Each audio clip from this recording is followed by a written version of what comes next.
So on Tuesday, we began talking about ethics and marketing and how important it is. And I think today, on this 13th anniversary of September 11, it is particularly, apropos that we're continuing to talk about marketing ethics, because last night the president got on the news and basically gave what amounts to a sales pitch to the nation as to why we should engage and continue to have an interest in Iraq and Syria, and why we need to fight this terrorist threat, which has we've come to know as the Islamic State, or ISIS, or ISIL, right? The Islamic State in Syria and the Islamic State in Libya.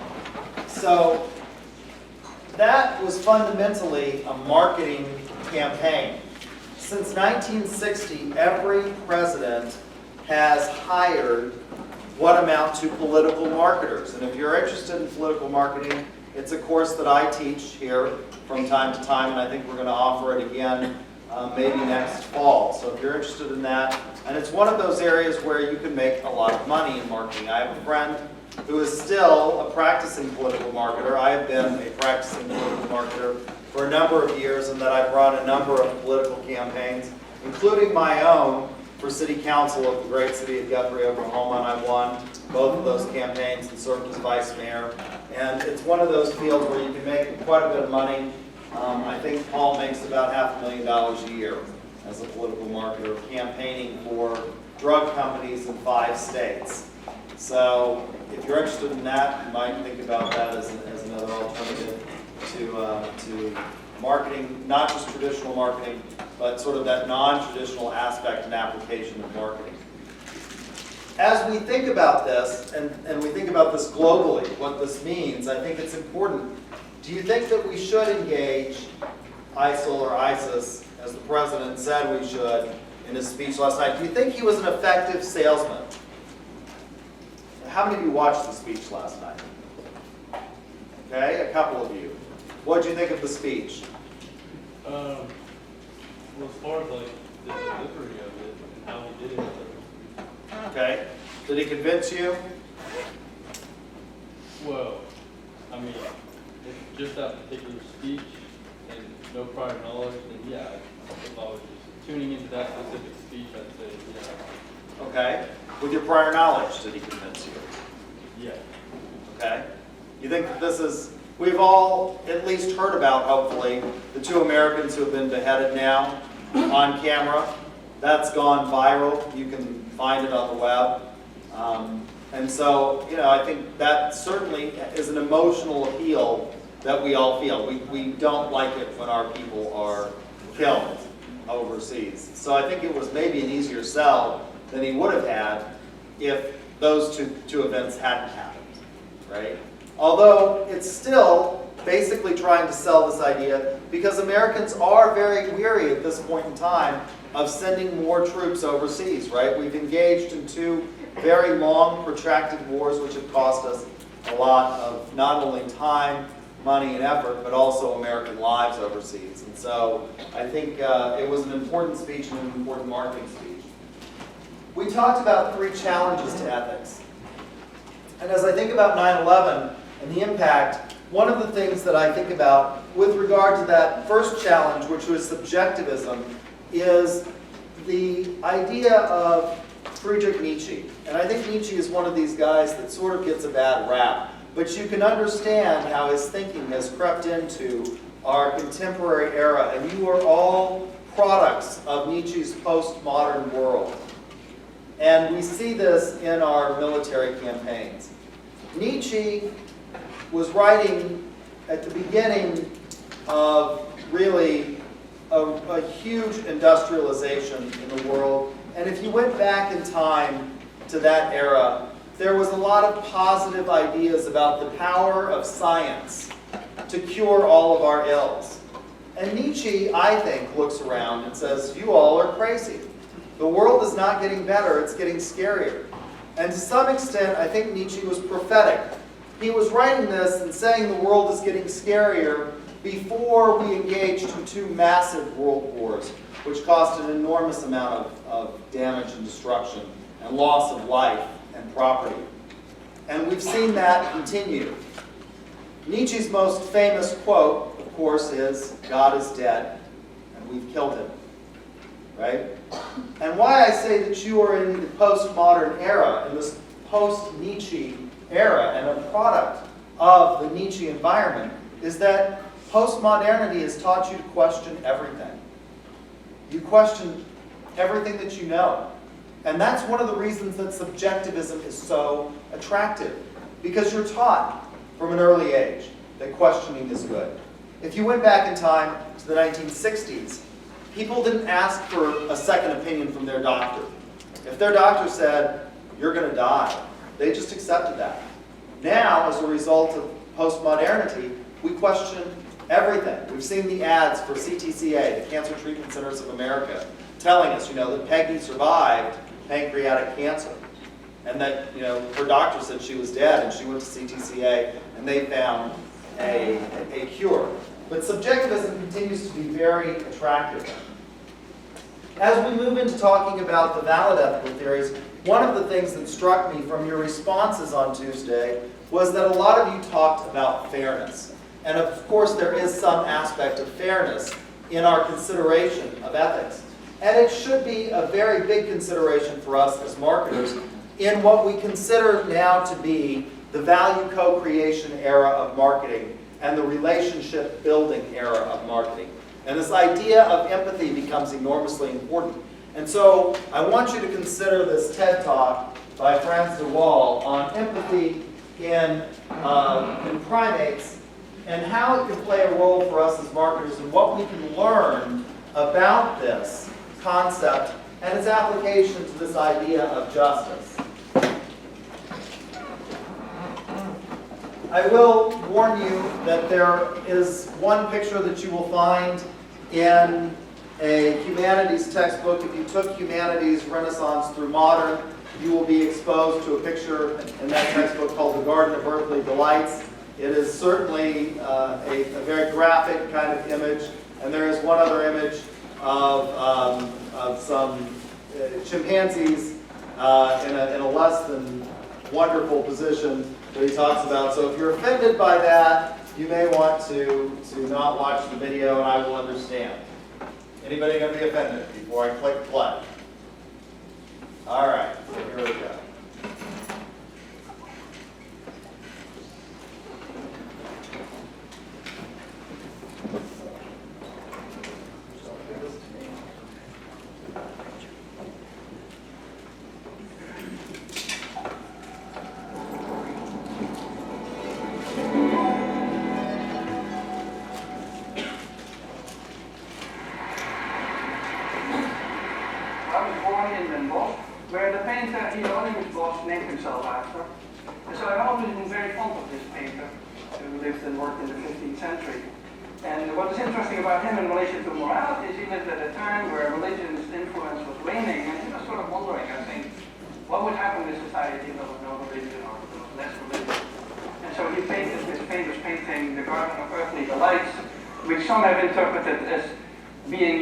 Before the fall, or being humanity without any fall at all. And so it makes you wonder what would happen if we hadn't tasted the fruit of knowledge, so to speak, and what kind of morality we would have. Much later, as a student, I went to a very different garden, a zoological garden in Arnhem, where we keep chimpanzees. This is me at an early age with a baby chimpanzee. And I discovered there that chimpanzees are very power hungry. I wrote a book about it. And at that time, the focus in a lot of animal research was on aggression and competition. I think the whole picture of the animal kingdom, and humanity included, was that deep down we are competitors, we are aggressive, we're all out for our own profit, basically. This is the launch of my book. I'm not sure how well the chimpanzees read it, but they surely seemed interested in the book. Now, in the process of doing all this work on power and dominance and aggression and so on, I discovered that chimpanzees reconcile after fights. And so what you see here is two males who have had a fight. They ended up in a tree, and one of them pulls out a hand to the other. And about a second after I took the picture, they came together in the fork of the tree and they kissed and embraced each other. Now this is very interesting because at the time everything was about competition and aggression, and so it wouldn't make any sense. The only thing that matters is that you win or that you lose. But why would you reconcile after a fight? That doesn't make any sense. This is the way bonobos do it. Bonobos do everything with sex, and so they also reconcile with sex. But the principle is exactly the same. The principle is that you have a valuable relationship that is damaged by conflict, so you need to do something about it. And so my whole picture of the animal kingdom, and including humans also, started to change at that time. So we have this image in political science, economics, the humanities, philosophy for that matter, that man is a wolf to man, and so deep down our nature is actually nasty. I think it's a very unfair image for the wolf. The wolf is after all a very cooperative animal, and that's why many of you have a dog at home, which has all these characteristics also. And it's very unfair to humanity, because humanity is actually much more cooperative and empathic than they're given credit for. And so I started getting interested in those issues and studying that in other animals. So these are the pillars of morality. If you ask anyone what is morality based on, these are the two factors that always come out. One is reciprocity, and associated with it is a sense of justice and a sense of fairness. And the other one is empathy and compassion. And human morality is more than this, but if you would remove these two pillars, there would be not much remaining, I think. So they're absolutely essential. So let me give you a few examples here. This is a very old video from the Primates Center where they trained chimpanzees to cooperate. So this is already about 100 years ago that we were doing experiments on cooperation. And what you have here is two young chimpanzees who have a box, and the box is too heavy for one chimp to pull in. And of course there's food on the box, otherwise they wouldn't be pulling so hard. And so they're bringing in the box. And you can see that they're synchronized. You can see that they work together. They pull at the same moment. That's already a big advance over many other animals who wouldn't be able to do that.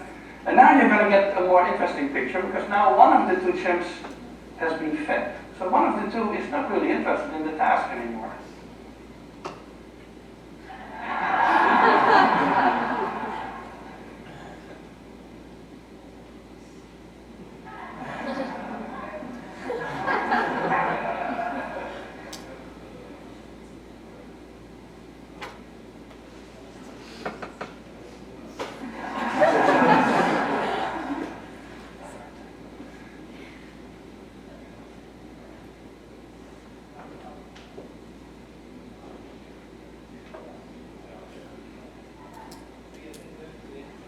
Now look at what happens at the very end of this.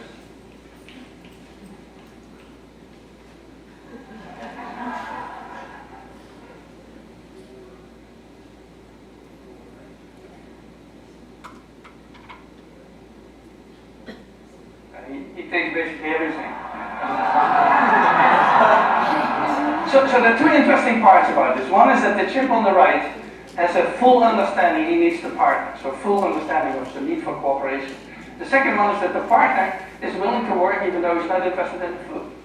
Why would that be? Well, that probably has to do with reciprocity. There's actually a lot of evidence in primates and other animals that they return favors, and so he will get a return favor at some point in the future. And so that's how this all operates.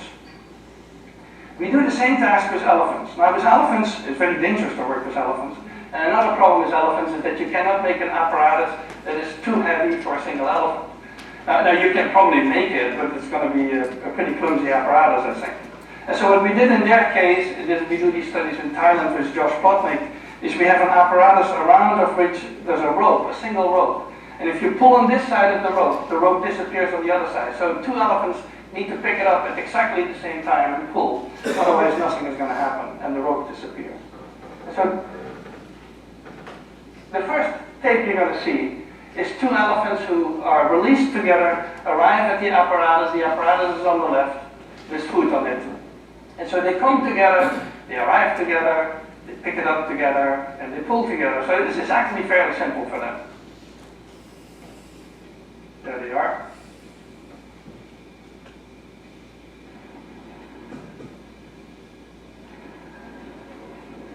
And so that's how they bring it in. But now we're going to make it more difficult, because the whole purpose of this experiment is to see how well they understand cooperation. Do they understand it as well as the chimps, for example?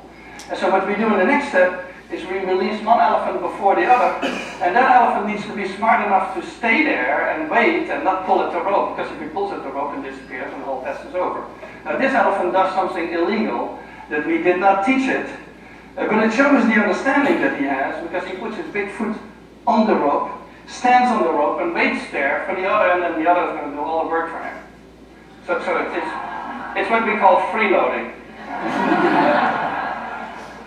But it shows the intelligence that the elephants had. They developed several of these alternative techniques that we did not approve of necessarily. So the other elephant is now coming. And it's going to pull it in.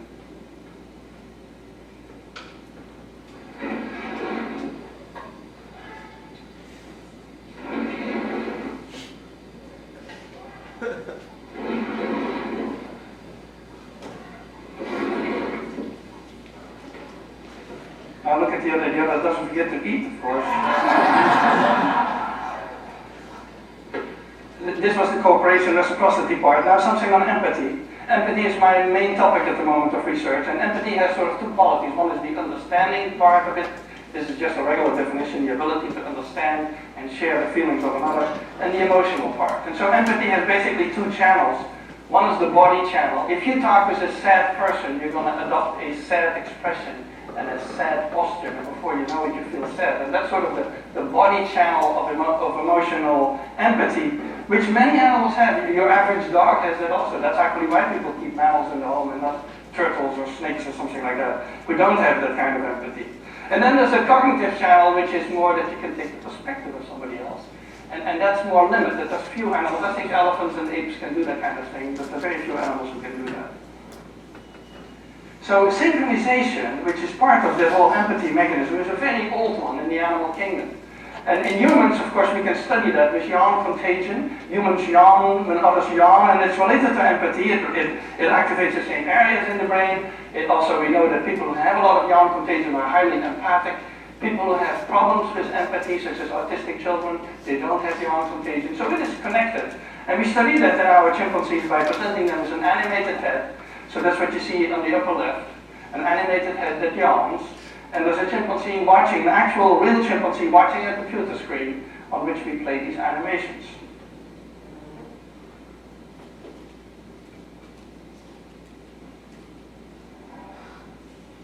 And so yawn contagion, that you're probably all familiar with, and maybe you're going to start yawning soon now, is something that we share with other animals.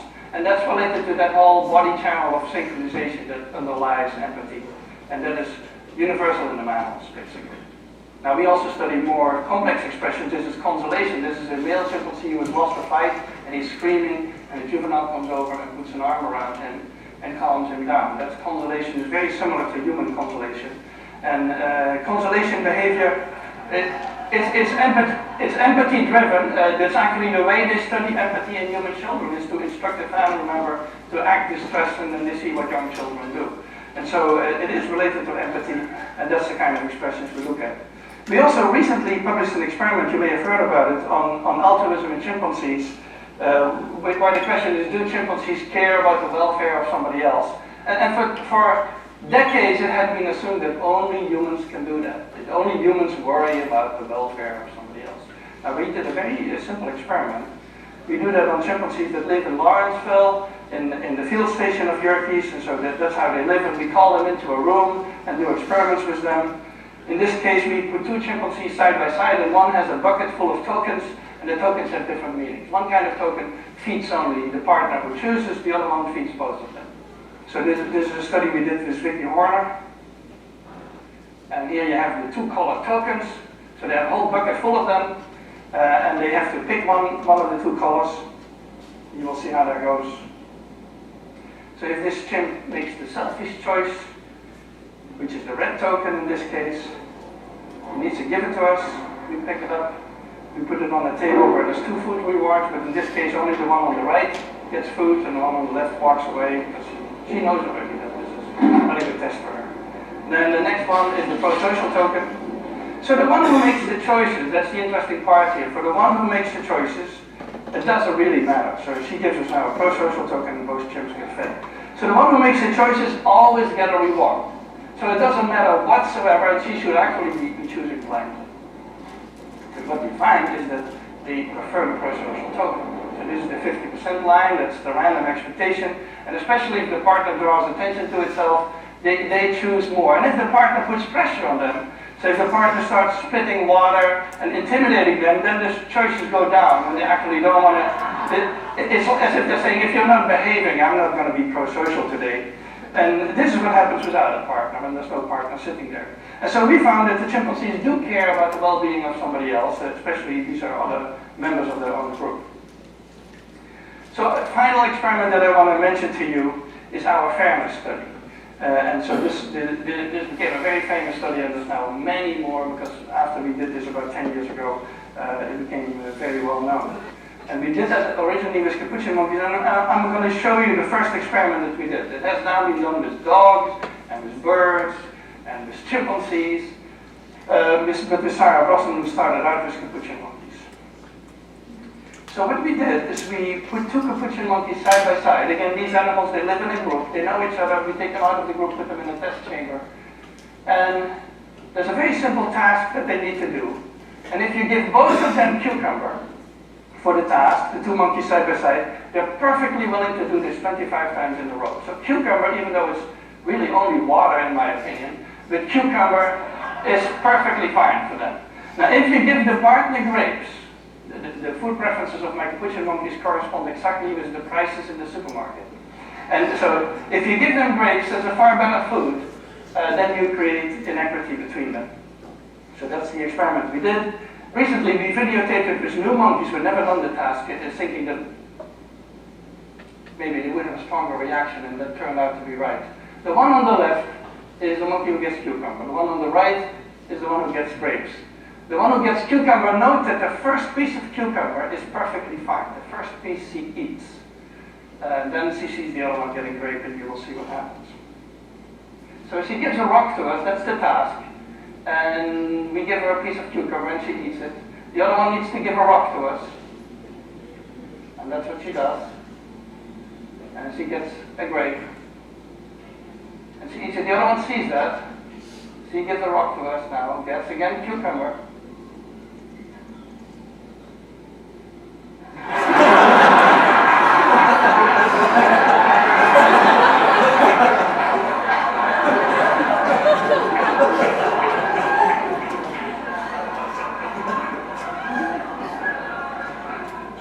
She tests the rock now against the wall. She needs to give it to us. And she gets cucumber again.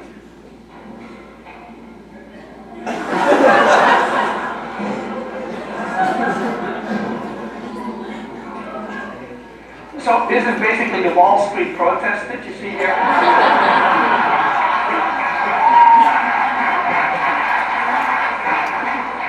Let me tell you, I still have 2 minutes left. Let me tell you a funny story about this.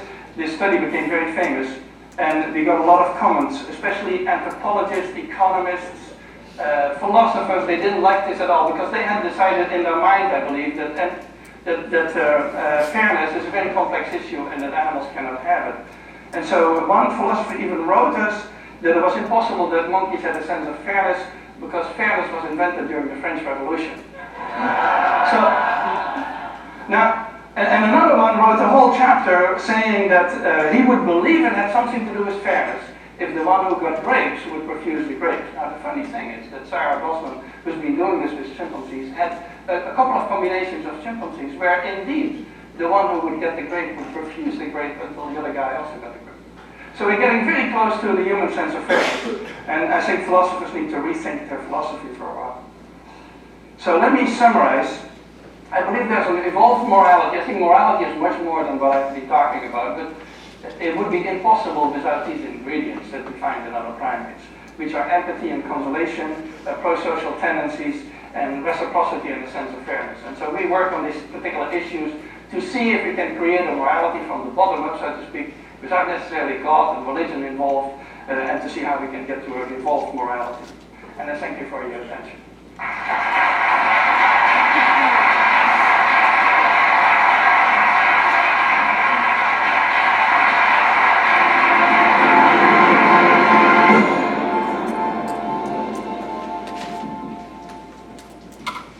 so, since a lot of you had talked about the idea I think it of tightened up. fairness in your responses on Tuesday, I found that film, and I thought that it was particularly appropriate in our discussion on marketing ethics today.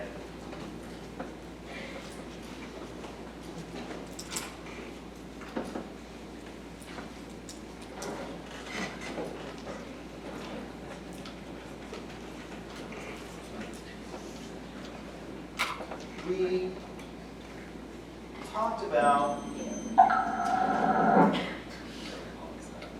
talked about these challenges to ethics, and so we need to talk about the valid ethical theories. Now, the one that students like the most, at least in business, is called utilitarianism. And the reason business students tend to like this one is because it is predicated on the greatest happiness principle, and that's picked up by Adam Smith and economists, and they talk about the maximization, again, of utility. And so business students like it because what it focuses on is this promotion of the greatest good for the greatest number, which is what we try to do as business people, right? We try to satisfy wants and needs as marketers for the most number of people to make the most profit for our firms and hopefully have the overall best results and happiness for our clients, our customers, our services, our service providers, our distributors, our product partners, and maybe society as a whole. The other reason business students really like this theory is because it's the way we tend to judge. We tend to say if good results happen, then that's a good act, right? You get up as a little kid on Saturday morning and you clean your room and your parents are very happy with you and you've promoted overall the best happiness for the household, and isn't that nice, right? Whereas if you get up and don't clean your room and it's dirty, your parents have a tendency to yell at you, and that creates conflict in the household, and that's overall bad results, right?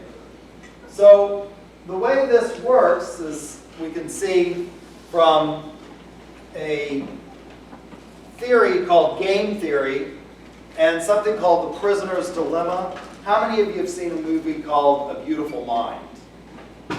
Okay, what's that movie about? What's A Beautiful Mind about? Huh? Yeah, he's a professor who comes up with something called Nash Equilibrium, right? And we talk a lot about this in economics, and it's highlighted by a very famous analogy which we call the prisoner's dilemma, right? The prisoner's dilemma is a game of complete but imperfect information. And the idea is that it's complete because both prisoners know what the outcomes are going to be, but they don't know how their partner is behaving in the situation, right? And so they have to play without knowing how the partner is going to play the move. So if we suppose, and the payoffs are P1 and P2, and if we suppose that two people are accused of a crime, right, that they committed together, let's say burglary. At common law, burglary was defined as the breaking and entering the dwelling house of another in the nighttime with the intent to commit a felony therein. This is what we lawyers call an elements test as opposed to a factors test, because it's a hard test. You have to meet every element of the test in order to be found guilty. So the test is breaking, entering, dwelling house of another in the night, intent to commit felony therein. Now, in the usual case, the felony therein that you intend to commit by engaging in the crime of burglary is what? Theft, right? Most burglars intend to steal something that they can then turn around and sell for a profit, right? So this is the common law definition. Now let's suppose we have two people that go out and they commit burglary, they steal some property. And the police are very suspect of them